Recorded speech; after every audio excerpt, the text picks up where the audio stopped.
আসসালামু আলাইকুম। ক্লাস 7-এর যে অনলাইন জিওগ্রাফি ক্লাস চলছিল, আজকে জুলাই মাসের দ্বিতীয় ক্লাস। প্রথম ক্লাসে আমরা চীনের ইয়াংসি নদী অববাহিকা সম্পর্কে জেনেছি।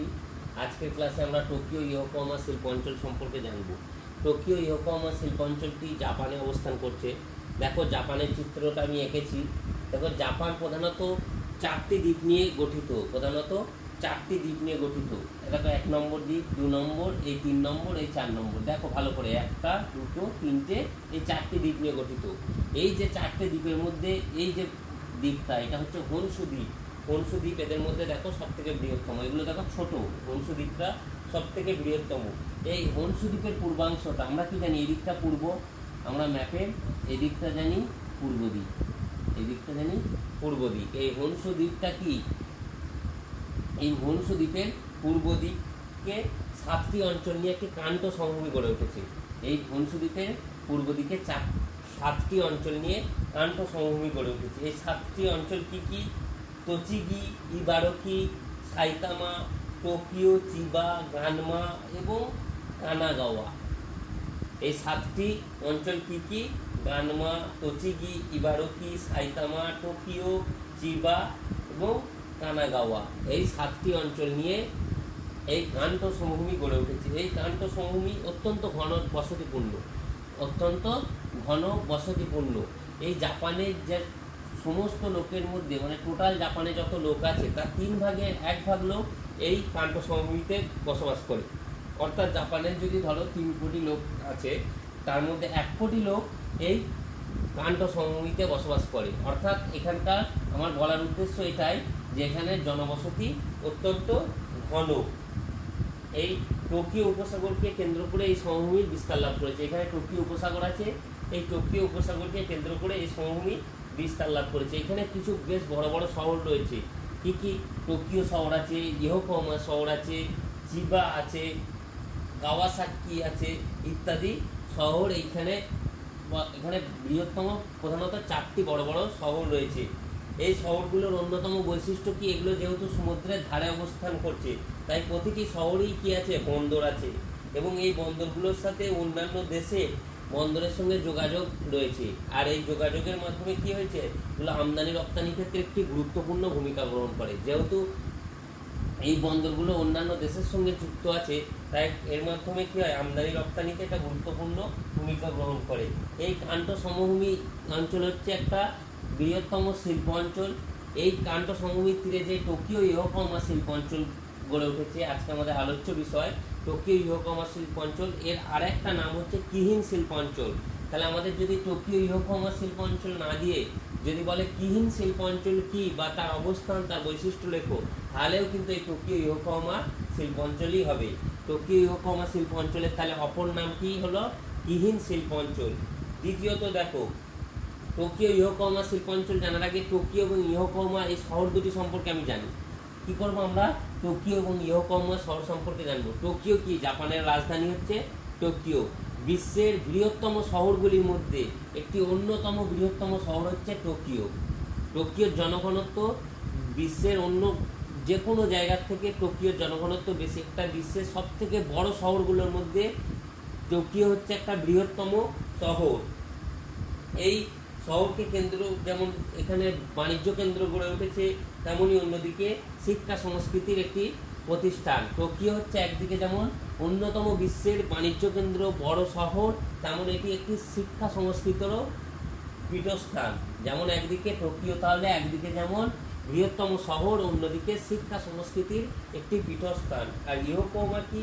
হনসু দ্বীপের একবারে দক্ষিণ দিকে টোকিও থেকে প্রায় 30 কিলোমিটার দূরে এই ইয়োকোহামাতে অবস্থান করছে। ইয়োকোহামা শহরটি কোথায়? টোকিও থেকে 30 কিলোমিটার দূরে দক্ষিণ দিকে একদম ইয়োকোহামা শহরটি অবস্থান করছে। এটি জাপানের দ্বিতীয় বৃহত্তম শহর।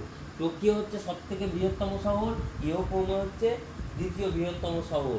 এই ইয়োকোহামা শিল্প অঞ্চলটি আরও গড়ে উঠেছে। টোকিওর যে বন্দর আছে, এই টোকিও বন্দরের গভীরতাটা কম। গভীরতা যখনই কম হবে, বড় জাহাজগুলো প্রবেশ করতে পারবে না। টোকিও বন্দরের গভীরতা কম হওয়ার কারণে বড় জাহাজগুলো এই ইয়োকোহামা অঞ্চলে প্রবেশ করে এবং ইয়োকোহামা বিশ্বের অন্যতম বহির্বন্দর হিসেবে কাজ করে। টোকিও যেহেতু গভীরতা কম, তাই বড় বড় জাহাজগুলো ইয়োকোহামাতে প্রবেশ করে এবং ইয়োকোহামা একটি বিশ্বের অন্যতম বৃহত্তম বহির্বন্দর হিসেবে কাজ করে। দেখো টোকিও ইয়োকোহামাতে বেশ কয়েকটা শিল্প রয়েছে। প্রায় বিশ্বের সব বড় বড় শিল্প এই টোকিও ইয়োকোহামা শিল্প অঞ্চলে দেখতে পাওয়া যায়। এদের মধ্যে প্রধান কী কী শিল্প আছে? 1 নম্বর মোটর গাড়ি নির্মাণ শিল্প আমরা বলতে পারি, এখানে টোকিও ইয়োকোহামা শিল্প অঞ্চলে গড়ে উঠেছে মোটর গাড়ি নির্মাণ শিল্প। 2 নম্বর গড়ে উঠেছে লৌহ ইস্পাত শিল্প, মানে আয়রন অ্যান্ড স্টিল ইন্ডাস্ট্রি।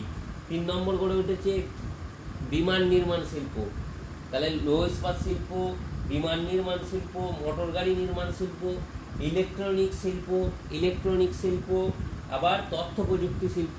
তথ্য প্রযুক্তি শিল্প বলতে যে সমস্ত শিল্পের মাধ্যমে একটার সাথে আরেকটা যোগাযোগ করা হয়, যেমন ইন্টারনেট হচ্ছে একটা তথ্য প্রযুক্তি শিল্পের অন্তর্গত। এখন বিশ্বের সবথেকে তথ্য প্রযুক্তি শিল্প সবথেকে দ্রুত হারে বেড়ে উঠেছে।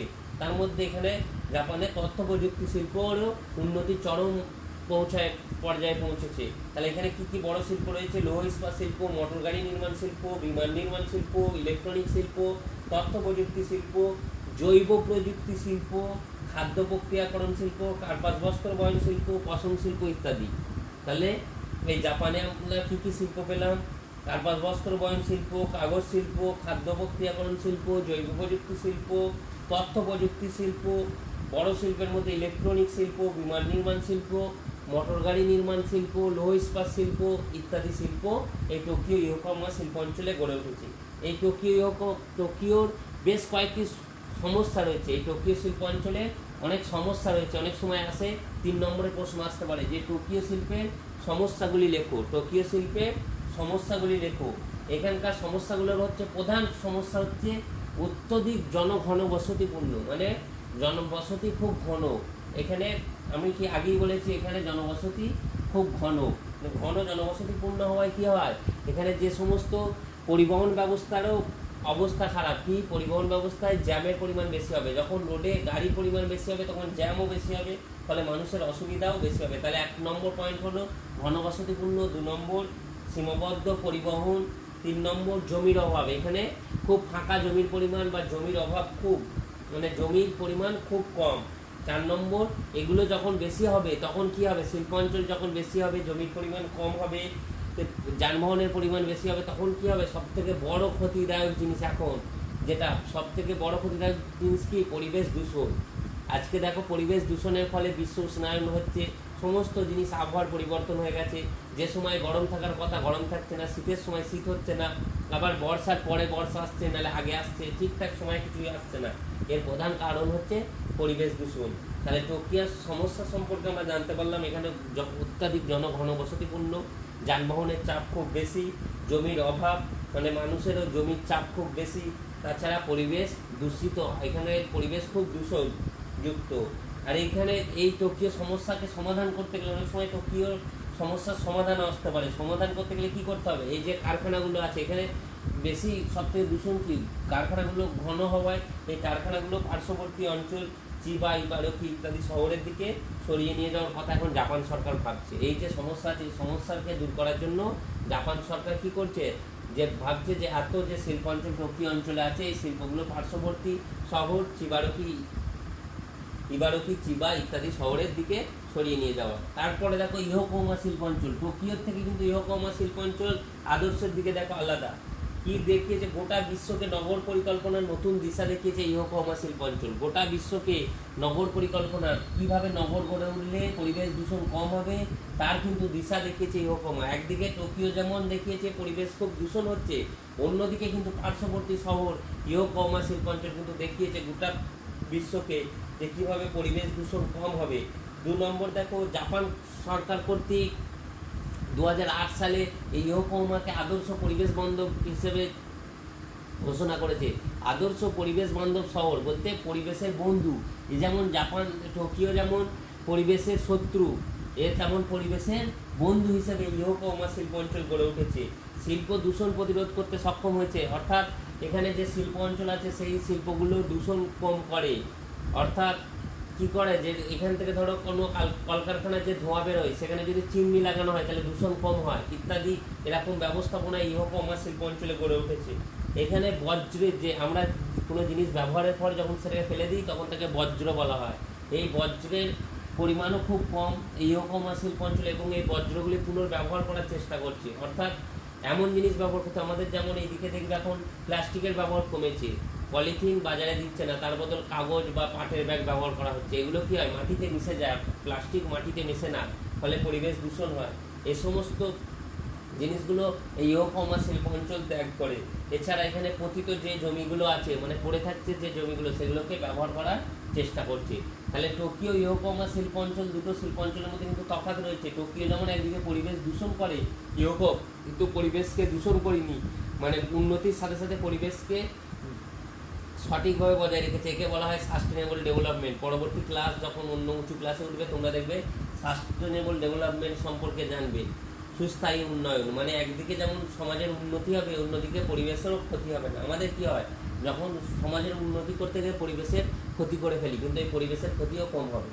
আজকের ক্লাস এই পর্যন্তই। এর পরের ক্লাসে আজকে জাপান সম্পর্কে শেষ করলাম। আজকের ক্লাস এখানে